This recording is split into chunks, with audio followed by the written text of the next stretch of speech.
Mike's Daily Podcast. Bonjour, bonjour. Hello. Welcome to the show that's called Mike's Daily Podcast. I am Mike Matthews. This is my podcast, and it's episode 2452, 2452. Oh, it is not with an O, no, but it's wonderful that we get this holiday off. For some of us anyway, 4th of July. Mike's Daily Podcast. Don't cry if you don't get 4th of July off, or if this is something you're listening to and you're way off in the future. Mike's 4th of July is past. Daily It's one of those Podcast. It's one of those holidays that it's interesting how it's controversial now.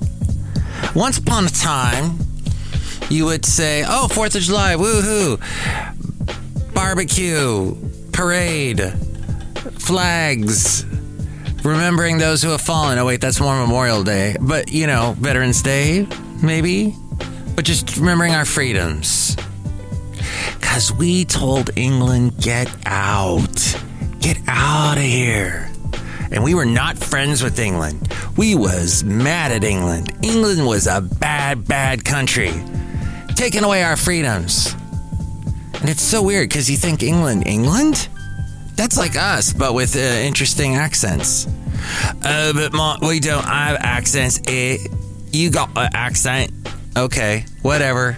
Cafe anyway. Somewhere in Podcaster Valleyton, the last place on earth. I have never been to. Actually, I was in England once as a small child.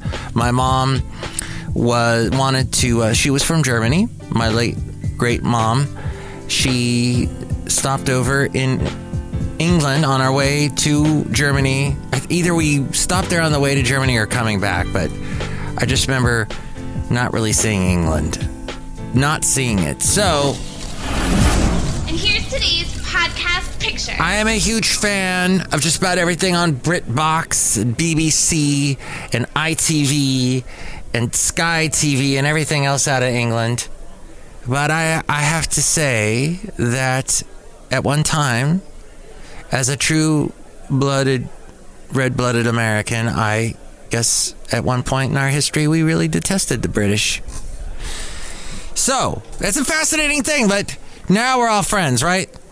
We're from the States, we're Yanks. They portray us horribly on their television shows.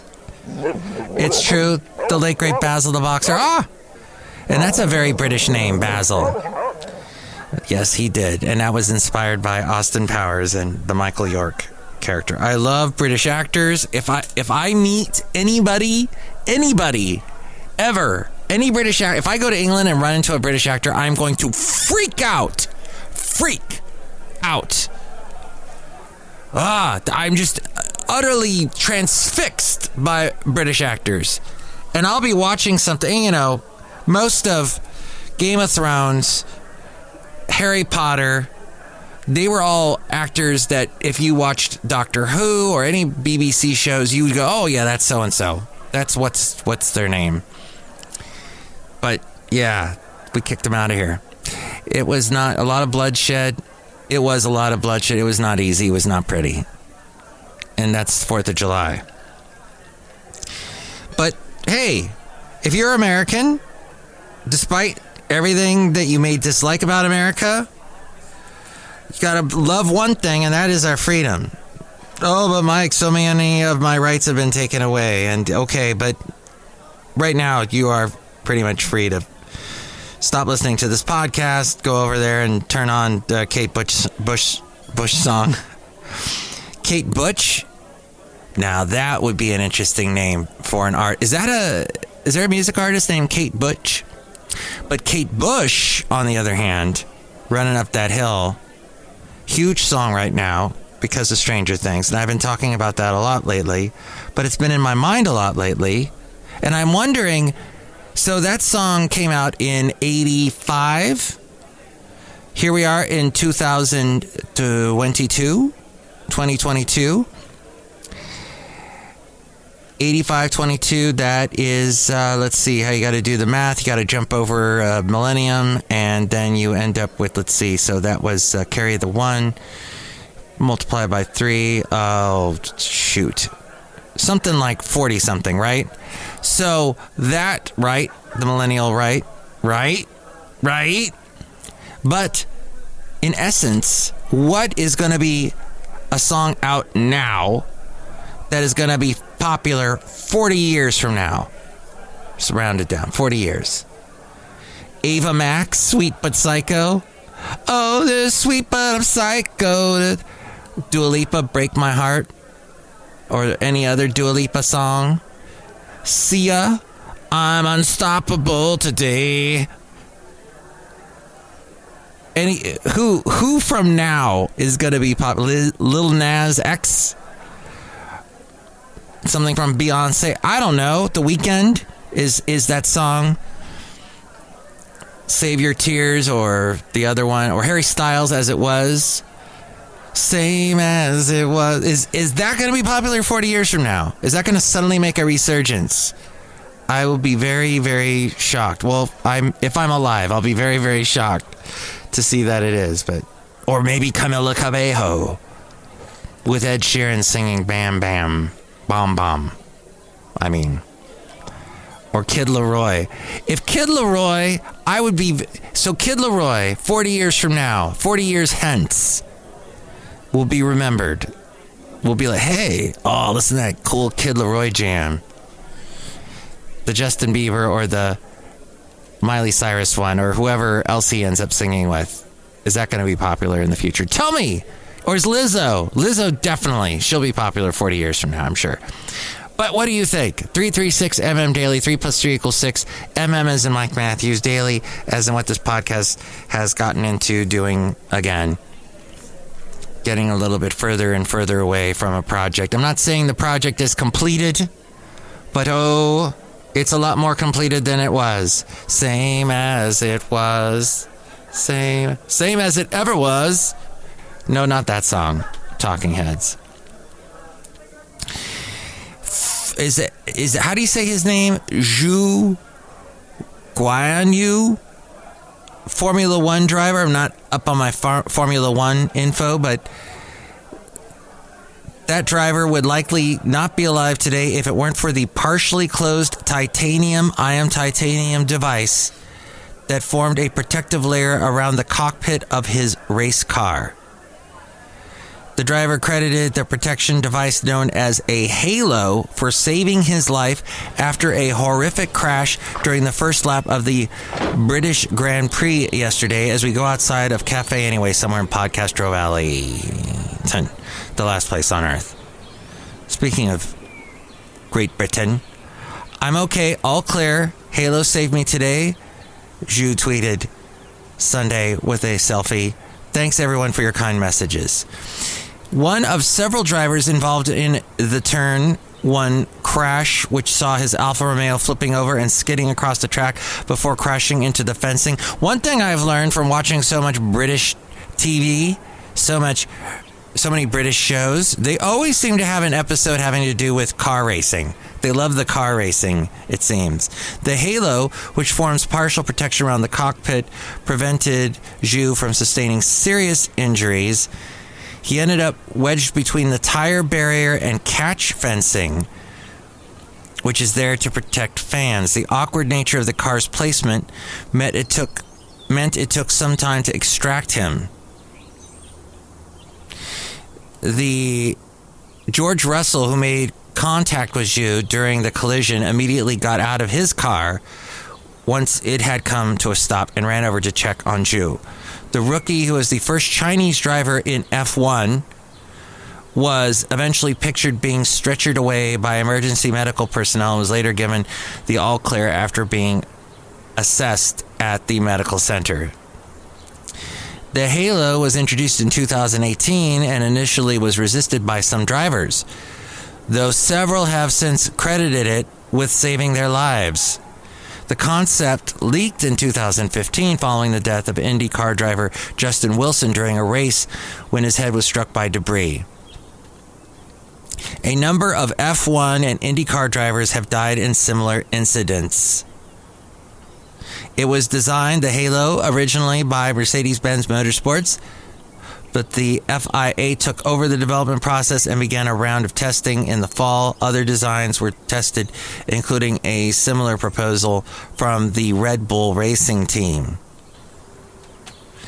The Halo, originally designed by Mercedes-Benz Motorsports. And speaking of racing, a boy helped put a new spin on the Let's Go Brandon chant, which a lot of you may know what that means. When I was in Daytona Beach, I realized everybody knows what that means. But if you don't, look it up.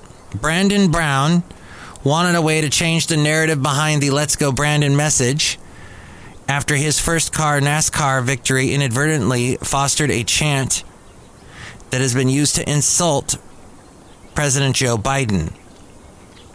Brandon found that new message thanks to a family of an 8-year-old boy with autism.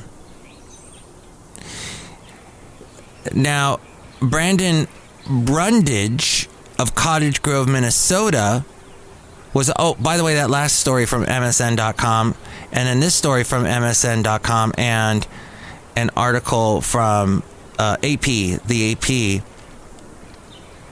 Brandon Brundage from Minnesota was on a spring break trip to Houston in March and saw signs with the Let's Go Brandon phrase. He believed the signs were meant to encourage him. That has got to make you feel bad if you've ever worn a Let's Go Brandon shirt.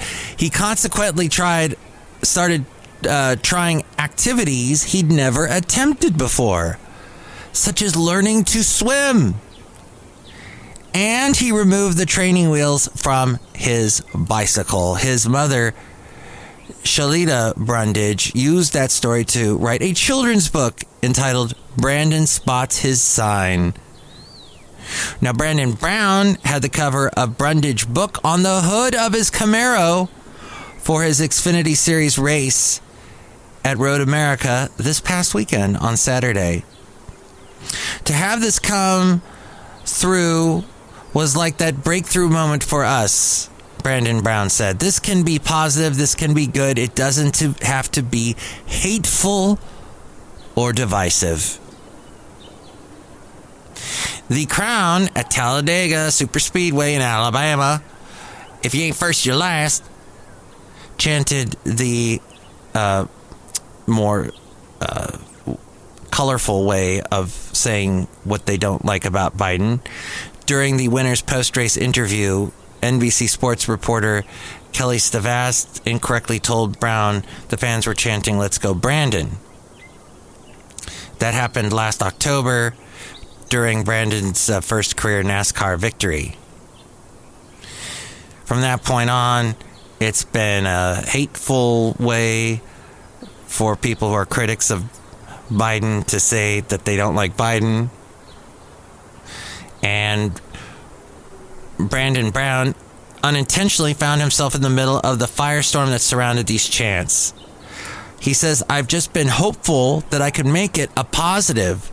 I could have my name back and not have it be so divisive and scary, where it wouldn't be a political statement for my friends and family to cheer me on during a race." You know, the hypocrisy behind that chant. And I see people wear that shirt, and then the same people turn around and they criticize people that actually use profanity when they themselves are using profanity on their shirt. It is implying profanity.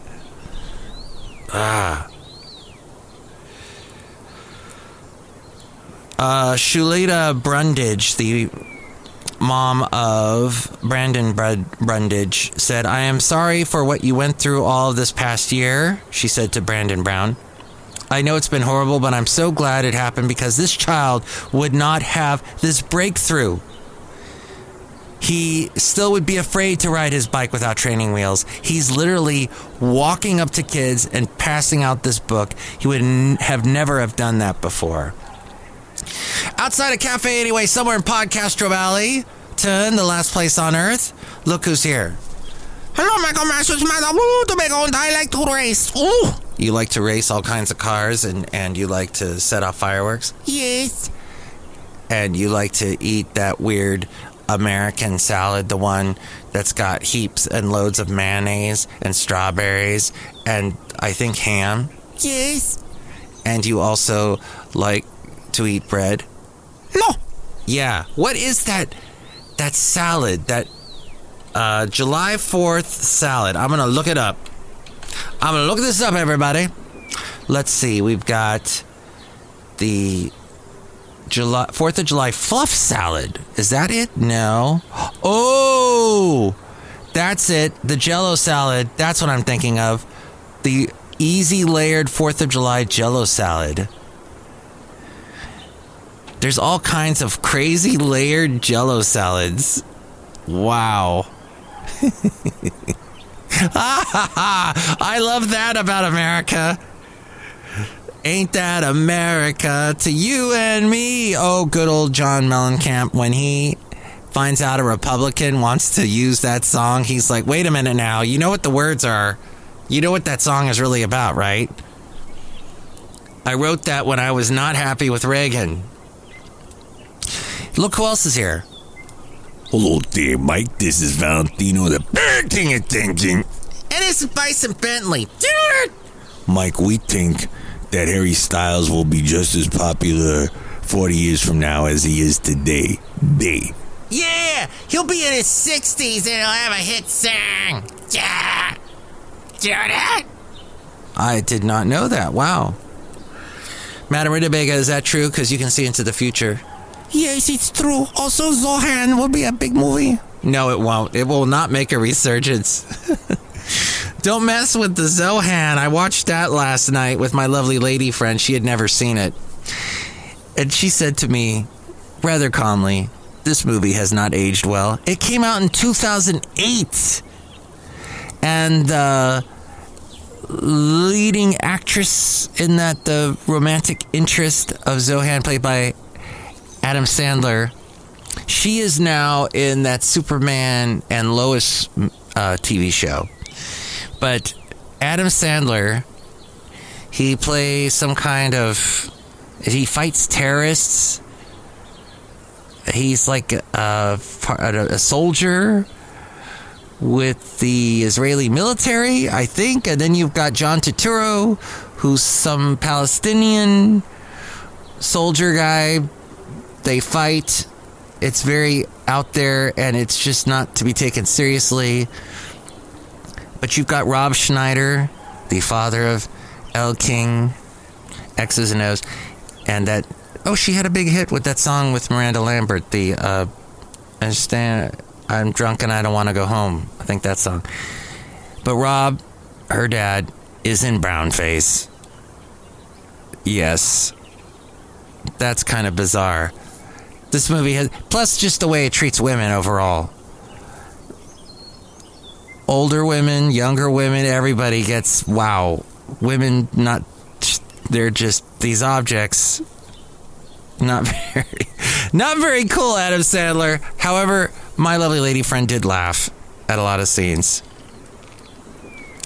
But he was in a particular, he was very popular. And he's still popular. But now all of his stuff is on Netflix. But, he tried to do the serious thing. His stuff is definitely toned down, don't you think? I don't know. What do you think? 336MM Daily. 3 + 3 = 6. MM is the Mike Matthews. Daily isn't what this podcast is. There's other ways to reach me as well. We will hear from A-Frame about that in a moment. But also, we will also hear from the wonderful Chely Shoehart, Floyd the Floorman, and John Deere the Engineer next show. By the way, I did originally see that Zohan movie in a theater in Huntsville, Alabama. I was married when it came out. My then wife was a hairstylist, and we had all these hairstylist friends. So I went to see that movie with a bunch of hairstylists. And in the movie, Zohan, who is also he's this like super soldier, he really, really wants to cut hair. And he's completely hooked on a book that he got 20 years earlier, which at that point was the 80s. A book from Paul Mitchell. and he wants to cut hair and make it look like 80s fashion. But at this point, it's 2008, so people are like, wait, these fashions don't work. But older ladies like the fashion that he's using, and he wants the silky smooth hair. The movie has a lot of early 90s music, so that's bizarre. It's a movie kind of trapped in the 80s, but then it has this early 90s thing. You hear Color Me Bad, Ace of Base, early 90s bands and groups and singers and pop. Oh, Mariah Carey shows up in this movie. Yes, Mariah Carey. They're all big fans of hers. Very bizarre. Oh, and Dave Matthews. Dave Matthews is a villain, is a redneck crazy guy. Kind of a domestic terrorist type. So, yes. Why? Why? I guess why? Chicken thigh.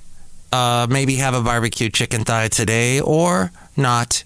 Go vegetarian. Have some squash. But I do hope you enjoy your day, whatever day it is. Maybe it's way past 4th of July and you're listening to this. Thank you for listening. Oh, I didn't say what the podcast picture was.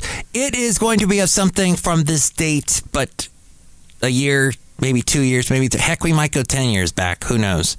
But see that picture now at MikesDailyPodcast.com. Okay, now if you will. Mike's Daily Podcast is written and produced and performed by Mike Matthews. His podcast is super easy to find. Download or listen to his show and read his blog at MikesDailyPodcast.com. Email Mike now at MikesDailyPodcast@gmail.com. See you tomorrow. Bye!